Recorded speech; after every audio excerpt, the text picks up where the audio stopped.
بص بقى يا صابر، وافهم كلامي ده كويس. أنا بحب الناس اللي بتشتغل عندي هنا في الفيلا تكون ناس بتشتغل بذمة وضمير، عشان شغل الاستعجال والكرواتة ده أنا محبوش. أنا أهم حاجة عندي إن شغلك يكون مظبوط ويعجبني وتكون مطيع في كل اللي أطلبه منك. مفهوم يا صابر؟ تمام. مساء الورد والفل على أحلى متابعين في الدنيا. طبعا كالعادة أحب أفكركم باللايك والاشتراك في قناة، وأهم حاجة ما تنسوش تفعلوا جرس الإشعارات عشان تشوفوا الفيديو قبل أي حد. ويلا بينا نشوف حكاية النهاردة. أنا عندي شغالة من الشغالات أصغر مني بكم سنة، اسمها عبير، وبرتاح لها جدا عن الباقيين، وكانت قريبة مني وبحب أتكلم معاها. أي مهم إنها كانت لسه متجوزة جديد، وكانت بتقعد عندي في الفيلا 5 أيام في الأسبوع، وبتاخد أجازة يومين اللي هما الجمعة والسبت. وكانت لما بترجع من الأجازة تقعد تحكيلي عن تفاصيل علاقتها بجوزها، وإنها تعبت من المواضيع دي ومش قادرة تستحمل، لدرجة إنها قالت لي عايزة تاخد أجازة يوم واحد بس في الأسبوع.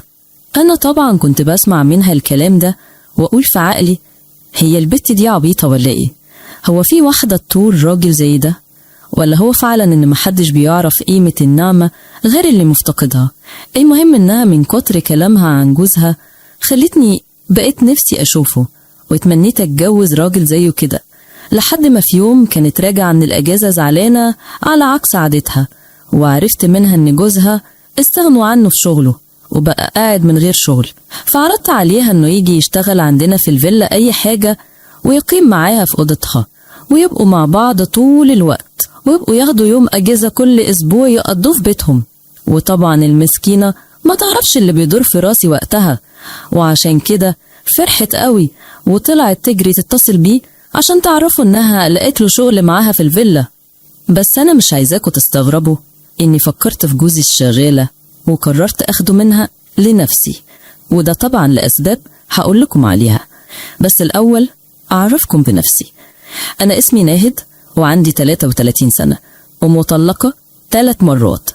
أيوة زي ما سمعتم كده، اتجوزت 3 مرات واتطلقت 3 مرات، وفي كل جوازة أنا اللي كنت باخد قرار الجواز، وأنا برضو اللي كنت باخد قرار الطلاق، لأن ما كانش فيه ولا واحد من اللي اتجوزتهم كان عنده القدرة إنه يساعدني ويلبي طلباتي واحتياجاتي.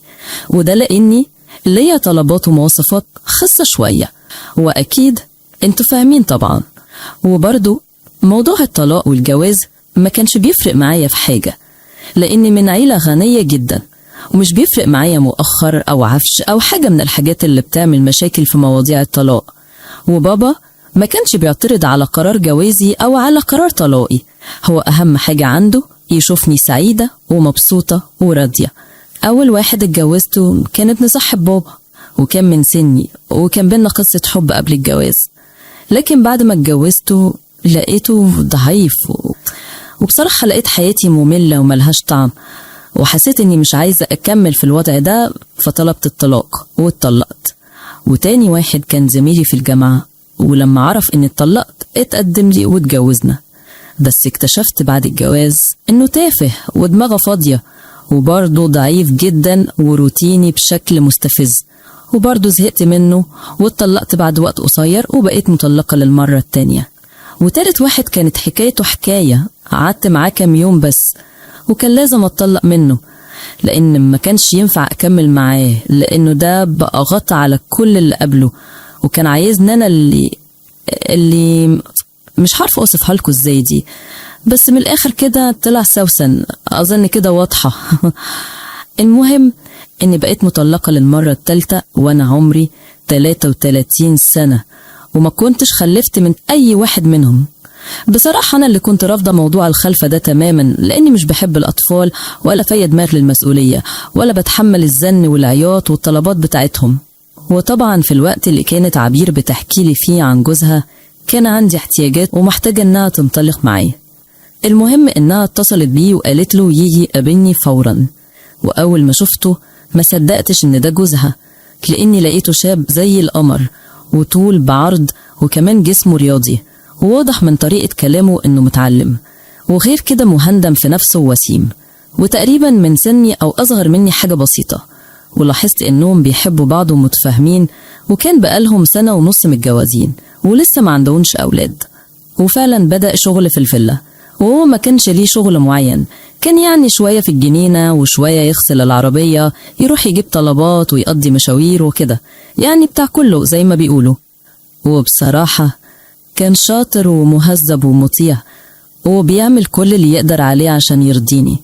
المهم اني كنت دايما بنزل بالليل امشي في جنينة الفيلا، واروح عند شباك اوضته هو وعبير، واسمع ضحكهم وكلامهم، لحد ما في يوم سمعت اصوات تانية.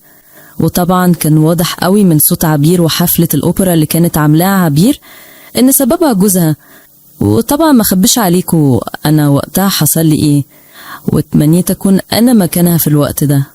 وقتها حطيته في دماغي اكتر من الاول، وقررت اني اخده لنفسي، ورسمت الخطة اللي هوقعه بيها. واول ما صحيت الصبح طلبت منه انه يمسح الكراسي والترابيزة اللي على البسين ويغير المية عشان هنزل اسبح شوية. ولما خلص اللي طلبته منه لبست المايو ورحت على البسين، وطلبت منه انه يفضل قريب مني عشان لو احتجت حاجة.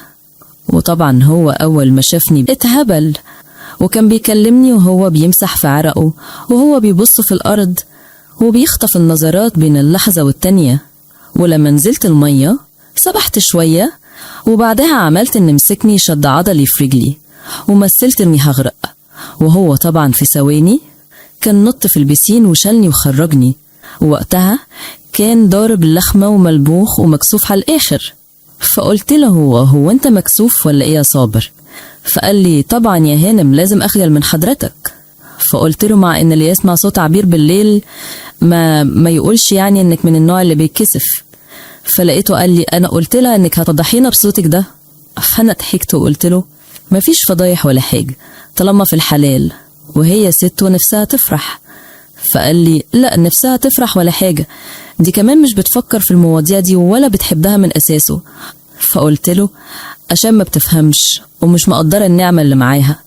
بقولك ايه يا صابر، ايه رأيك تتجوزني؟ فقال لي ازاي يا ست هانم؟ فقلت له بص من الآخر كده، انت عاجبني وانا كان نفسي في واحد زيك من زمان، وبرضه انا ست محترمة ومليش في الحرام، وعشان كده بعرض عليك صفقة، وانا عارفة انك ذكي ومش هترفض. احنا هنتجوز عرفي، وانت تفضل مع عبير زي ما انت، بس وقت ما احتاجك الاقيك، وفي المقابل انك هتلاقي واحدة بتحب الحاجات دي زيك ويمكن اكتر منك كمان، وهزود مرتبك للضعف. ايه رأيك؟